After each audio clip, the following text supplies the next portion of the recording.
Hello दोस्तों, नमस्कार। स्वागत है ट्यूटोरियल 22 में, जहां पर हम लोग पढ़ने जा रहे हैं सी प्रोग्रामिंग लैंग्वेज में the uses of structure. Structure क्या होते हैं? स्ट्रक्चर्स को पढ़ने से पहले हमें सी प्रोग्रामिंग लैंग्वेज के बेसिक रूल्स पहले पता होने चाहिए।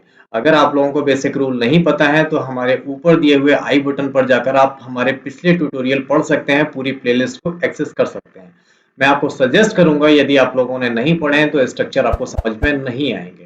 आप पढ़ लीजिए, समझ लीजिए और फिर धीरे धीरे क्रिम बाय क्रिम आप इस टॉपिक को पढ़िए, तभी आपको ये अच्छी तरीके से समझ में आने वाला। बढ़ते हैं अपने इस ट्यूटोरियल में आगे और पढ़ते हैं what is structure in C programming language.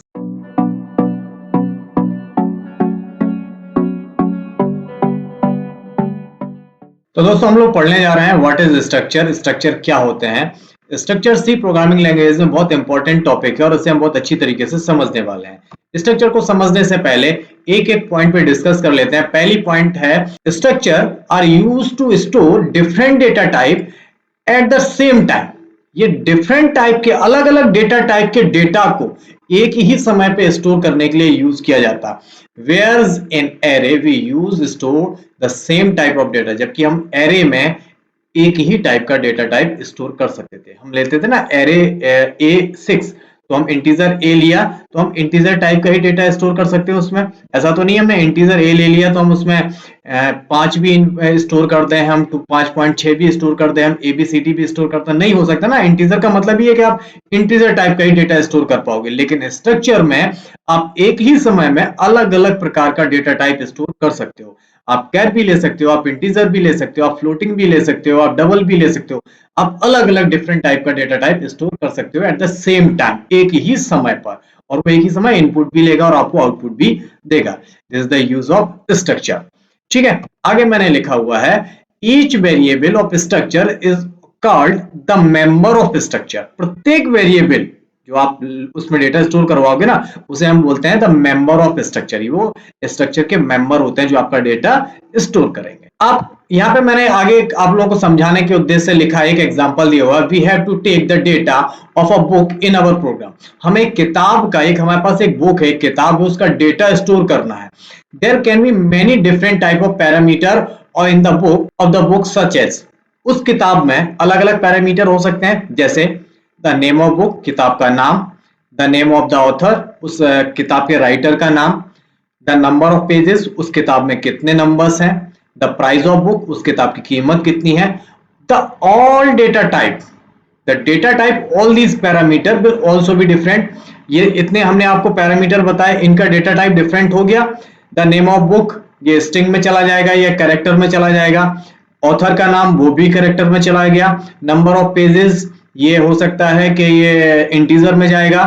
Price of the book ये फ्लोटिंग में जाएगा। ये तीन प्रकार के डेटा टाइप यूज हो गए, जबकि किताब एक ही है। अगर हम किताब का एक सॉफ्टवेयर बनाए जहां पे हमें किताब का डेटा स्टोर करवाना हो, तो हम भैया एक किताब, उसके लिए अलग अलग वेरिएबल लेंगे क्या?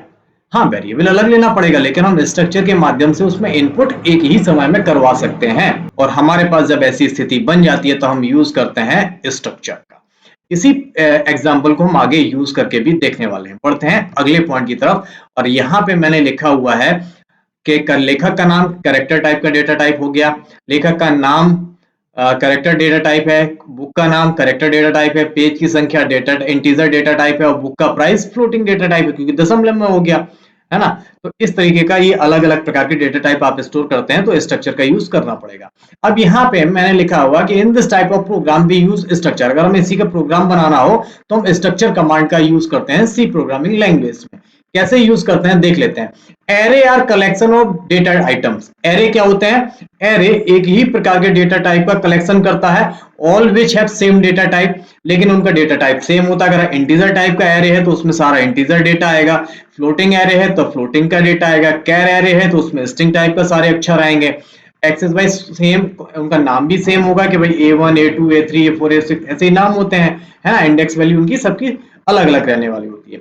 लेकिन the structure consist of different data type. Structure में अलग अलग डेटा टाइप कंसिस्ट किए जाते हैं and individual fields can be access by name of instead of the integer index. यहाँ पे इंटीजर का इंडेक्स नहीं चलता A0 A1 A2 नहीं, आप उसका जो भी नाम देना वो दे सकते हो। आप num1 num2 जो भी लिखना है अलग अलग लिख सकते हो, ठीक है ना। कैसे लिखना है आगे देख लेते हैं। यहाँ पे कैसे डिफाइन करते हैं स्ट्रक्चर को, मैंने वो लिखा हुआ है। You can create a structure using struct keyword. हम स्ट्रक्ट कीवर्ड का यूज करते हैं। Declaration of each member inside the curly braces. हम कर्ली ब्रेसेस के अंदर से डिक्लेयर करते हैं, ओपन और क्लोज करते हैं, जैसे मैंने यहाँ पे लिखा हुआ है। अब यहाँ पे जैसे मैंने एक फंक्शन बनाया, उसे नाम दिया स्ट्रक्ट स्टूडेंट। एक वेरिएबल है जिसका नाम है स्टूडेंट। यहाँ पे student is a variable name. अब स्टूडेंट के साथ कितनी कितनी फील्डें हो सकती हैं। अब यहाँ पे मैंने, देखो ध्यान से सुनना, स्टूडेंट, एक स्टूडेंट का नाम हो गया। अब स्टूडेंट के साथ कितनी डेटा एंट्री करी जा सकती है, एफ नेम। एफ नेम का मतलब फर्स्ट नेम। तो हमने कैर टाइप का, कैरेक्टर टाइप का डेटा ले लिया, जिसमें एफ नेम में जाएगा उसका first name. L name character type का डेटा टाइप है, इसमें लास्ट नेम चला जाएगा। आईडी, आईडी नंबर में इसका आईडी नंबर चला जाएगा। फ्लोटिंग में उसके ग्रेडिंग के पॉइंट चले हैं, कितने नंबर इससे मिले हैं। अब देखो वेरिएबल एक है स्ट्रक्ट स्टूडेंट, लेकिन उसमें हमने कितने, एक दो तीन, तीनों प्रकार के डेटा टाइप ले लिया। अब जब आप इनपुट कराओगे तो ये एफ नेम में फर्स्ट नेम चला जाएगा, एल नेम में लास्ट नेम, आईडी नंबर में आईडी नंबर, ग्रेडिंग में ग्रेड नंबर चले जाएंगे उसके। हो गया। आप सीधा ऐसी तरीके से आप प्रिंट कर दोगे, प्रिंट हो जाएगा। प्रोग्राम देख लें बना के। चलिए एक प्रोग्राम देख लेते हैं बना के। यहाँ पे मैंने यहाँ पे एक प्रोग्राम बनाया हुआ है, इसको बहुत अच्छी तरीके से ध्यान बाय ध्यान समझिएगा।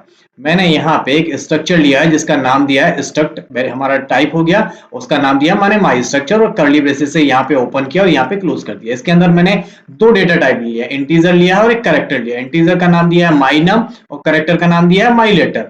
अब यहाँ पे मैंने नया मेन फंक्शन स्टार्ट किया, स्ट्रक्ट माई स्ट्रक्चर। माई स्ट्रक्चर नाम है इसका, S1 नाम दिया इसको। एक सीरियल नंबर 1 हो गया, ये एक इनपुट करवाएगा 1 में। हम इस तरीके से 1 2 3 काफी इनपुट करवा सकते थे। माई स्ट्रक्चर तो वेरिएबल में इसके S1 में अपने आप चला जाएगा। S1 में माई नम में 13, जो माई नम है ना, इसमें 13 वैल्यू चली गई। S1 के माई लेटर में, ये माई लेटर, इसमें भी वैल्यू चली गई। आप इस तरीके से S2 S3 S4 ले सकते थे, अलग अलग इनपुट करवा सकते थे। तो यहाँ पे माई नम में आप 13 प्रिंट होगा, माई लेटर में ये भी प्रिंट करेगा।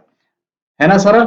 आप एक ही आपको बनाना है और आप इस तरीके से मल्टीपल इनपुट आप एक ही फंक्शन के अंदर यूज कर सकते हैं। This is the use of structure. बहुत इजी है, बहुत ज्यादा यूज होने वाला फंक्शन है जिसे हम बोलते हैं स्ट्रक्चर। सबसे ज्यादा सी प्रोग्रामिंग लैंग्वेज में स्ट्रक्चर यूज होता है। ये प्रोग्राम को आपको बड़ा बनाने से अच्छा ये छोटा बना देता है और ज्यादा उपयोगी बना देता है। आपको बहुत ज्यादा वेरिएबल नहीं लेना है, बहुत प्रोग्राम को लेंथी नहीं करना है। बहुत इजीएस्ट वे में यूज करने के लिए हम स्ट्रक्चर का यूज करते हैं। यहाँ पे मैं उम्मीद करता हूँ आप लोगों को सी प्रोग्रामिंग लैंग्वेज में स्ट्रक्चर बहुत अच्छी तरीके से समझ में आ गया होगा। आप इनको चला के देखिए, कोई एरर है, कोई समस्या है, कमेंट करके जरूर बताइएगा।